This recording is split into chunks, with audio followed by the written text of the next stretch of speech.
दोस्तों,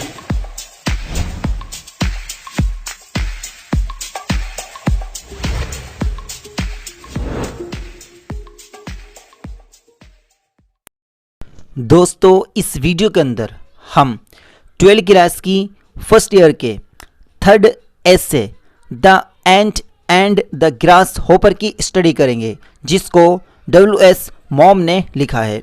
दोस्तों, दूसरी वीडियोस के लिंक डिस्क्रिप्शन में दिए गए हैं और आप चैनल की प्लेलिस्ट जरूर चेक कर लें।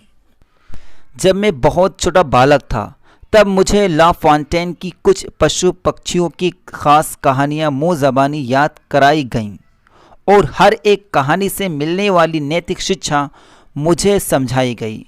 जो कहानियाँ मैंने याद की उनमें से एक कहानी चींटी और टिड्डा थी, जिसका मकसद बच्चों को ज्ञान बढ़ा देने वाली शिक्षा देना था कि इस दुनिया में मेहनत को ही इनाम मिलता है तथा लापरवाही और सुस्ती को सज़ा मिलती है। इस प्रशंसनीय कहानी में मैं वे बात बताने के लिए माफ़ी चाहता हूँ जिसे हम शांत भाव से परंतु भूल से ये समझते हैं कि इसे हर एक व्यक्ति जानता है।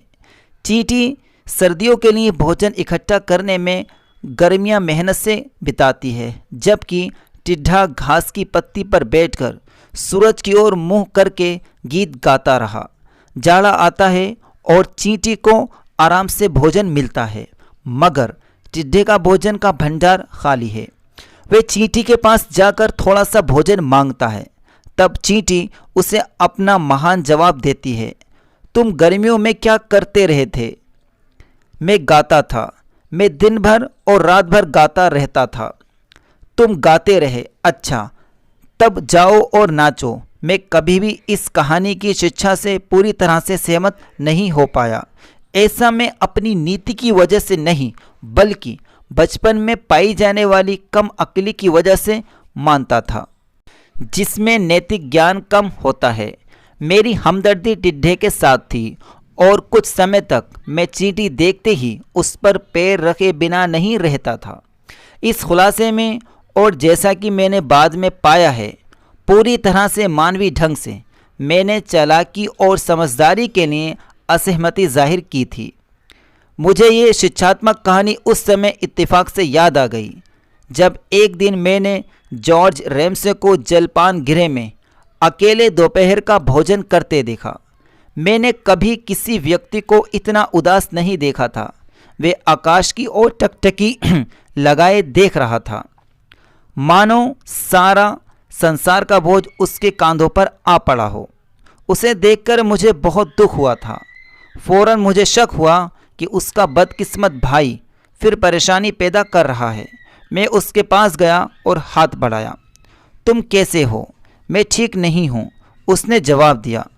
क्या फिर टॉम का ही मामला है? उसने आह भरी। हाँ, ये फिर टॉम ही है। तुम उसको छोड़ क्यों नहीं देते? तुमने उसके लिए सब ही कुछ किया है।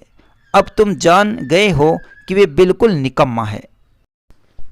मैं समझता हूँ हर एक परिवार में एक आदमी बुरा होता है।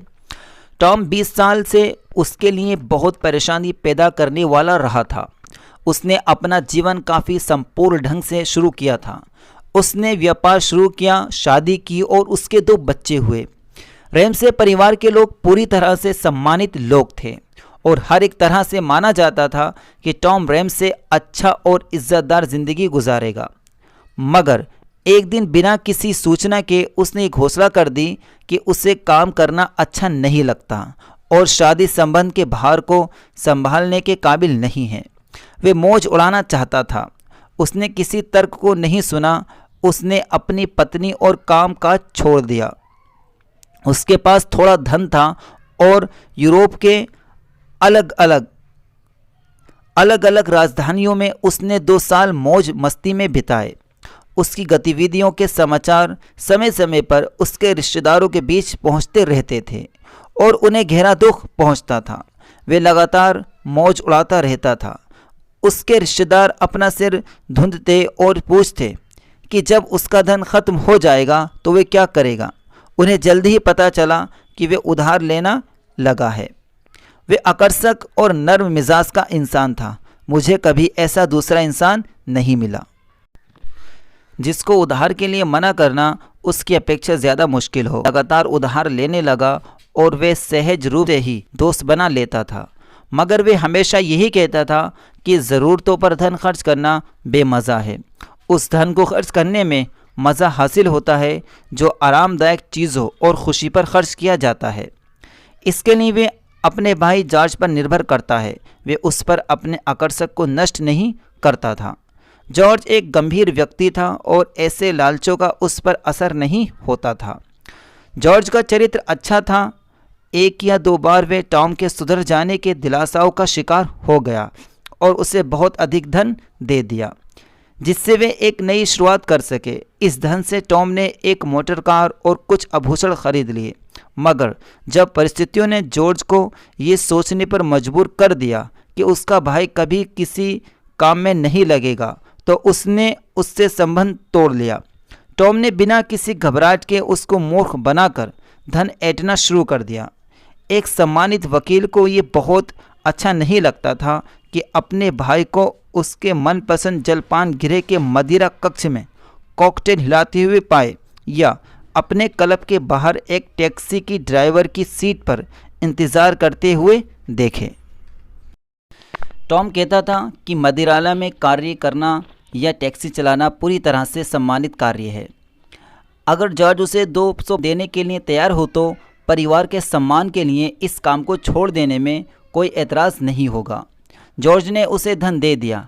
एक बार टॉम जेल जाते जाते बचा। जॉर्ज पूरी तरह घबरा गया। उसने अपमानजनक मामले की पूरी जांच की।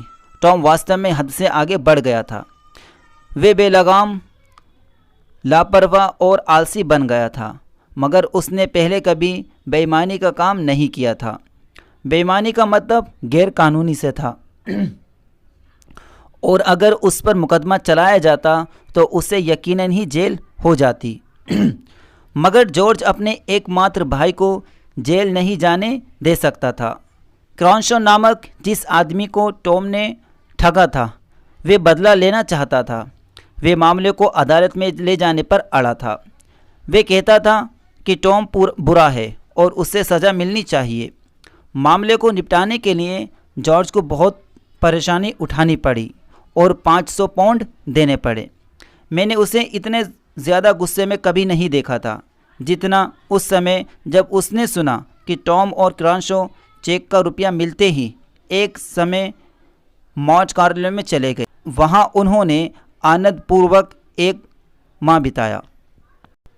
20 साल तक टॉम ने घुड़दौड़ में दांव लगाया और जुआ खेला। बहुत खूबसूरत लड़कियों के साथ प्यार का नाटक किया, नाचा, सबसे महंगे जलपान गृहों में भोजन किया और कीमती वस्त्र पहने। वे हमेशा बहुत चुस्त और सुंदर लगता था। हालांकि वे 46 साल का था, मगर आप उसे कभी 35 साल से ज़्यादा का नहीं कह सकते थे। वे बहुत ही ज़्यादा हंसमुख साथी था और हालांकि आपको ये पता होने पर भी वे बिल्कुल निकम्मा है। आपको उसकी संगति में आनंद ही आता है। उसमें ज़्यादातर उत्साह, तड़क भड़क और अनोखा आकर्षण था। मैंने उसे धन देने में आनाकानी नहीं की जो वे अपने जीवन की ज़रूरतों के लिए मुझसे लगातार वसूल किया करता था। मैं जब उसे 500 पाउंड देता था, यही समझता था कि मुझ पर उसका कर्ज है। टॉम रैमसो हर एक व्यक्ति को जानता था और हर एक व्यक्ति टॉम रैमसो को जानता था। आप उसे कभी अच्छा नहीं कह सकते थे, मगर आप उससे आकर्षित हुए बिना भी नहीं रह सकते थे। बेचारा जॉर्ज जो अपने निकम्मा भाई से सिर्फ 1 साल बड़ा था, 60 साल का लगता था। 25 सालों में किसी भी साल उसने 15 दिन से ज़्यादा की छुट्टी कभी नहीं ली थी। वे रोज़ाना सुबह 9:30 बजे अपने कार्यालय पहुंच जाता था और 6 बजे से पहले वहां से कभी नहीं जाता था। वे ईमानदार, मेहनती और काबिल था। उसकी पत्नी अच्छी थी, जिसके बारे में अविश्वास की बात कभी उसने सोची भी नहीं थी, और उसकी 4 बेटियां थीं जिनके लिए वे अच्छा पिता था।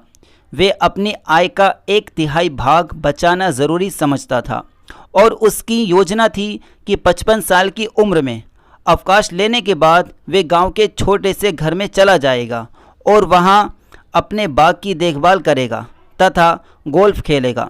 उसका जीवन बेदाग था।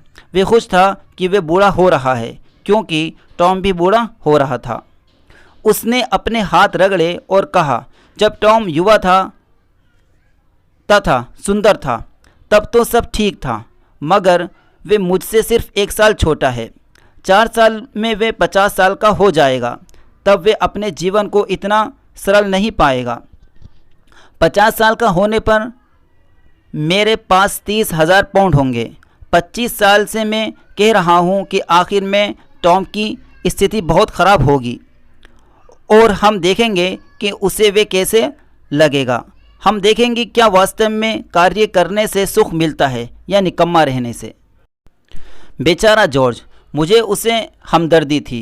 अब मैं उसके पास बैठा हुआ ये जानने को उत्सुक था कि टॉम ने कौन सा लज्जाजनक काम कर दिया है। जॉर्ज यकीनन ही बहुत ज़्यादा परेशान था। क्या तुम्हें मालूम अब क्या हुआ? उसने मुझसे पूछा। मैं बुरे से बुरा समाचार सुनने के लिए तैयार था। मैं सोच रहा था कि क्या आखिरकार टॉम पुलिस के हत्थे चढ़ गया है। जॉर्ज मुश्किल से बोल पाया, तुम इस बात से इनकार नहीं करोगे कि मैं जीवन भर मेहनती, ईमानदार, सम्मानित और सीधा सच्चा रहा हूँ। मेहनती और कम खर्च करने वाले जीवन के बाद मैं सुरक्षित बचत खातों में जमा धन से प्राप्त थोड़ी सी आय पर अवकाशपूर्ण जीवन की उम्मीद कर सकता हूँ।